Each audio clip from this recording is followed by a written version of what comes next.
કરજણ જેટકો સબસ્ટેશનમાં ચોરીનો નિષ્ફળ પ્રયાસ। મોડી રાત્રે તસ્કરો જેટકો સબસ્ટેશનની દિવાલ કૂદી અંદર પ્રવેશ્યા હતા। ચોરી કરવાની નીતિ સાથે પ્રવેશ કરેલા તસ્કરો પર સિક્યોરિટી જવાનોની નજર પડતા તરત જ તેમને અટકાવવાનો પ્રયાસ કરવામાં આવ્યો હતો। જો કે ચોરોએ સિક્યોરિટી કર્મચારીઓ પર પથ્થરમારો કરી હુમલો કર્યો હતો, જેના કારણે પરિસ્થિતિ તંગ બની ગઈ હતી।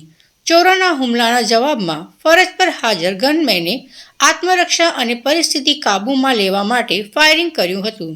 ગોળી લાગતા એક ચોરના હાથના ભાગે ગંભીર ઈજા પહોંચી હતી।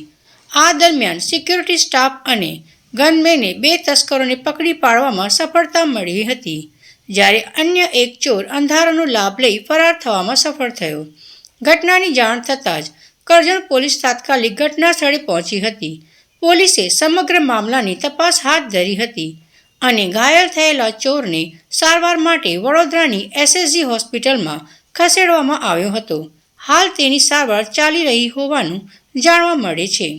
પોલીસ દ્વારા પકડાયેલા બંને તસ્કરોની પૂછપરછ શરૂ કરવામાં આવી છે। તેમની પાસેથી અન્ય ચોરીની ઘટનાઓ અંગે મહત્વની માહિતી મળવાની શક્યતા છે। ઉપરાંત ફરાર તસ્કરની શોધખોળ માટે પોલીસે કાર્યવાહી શરૂ કરી છે।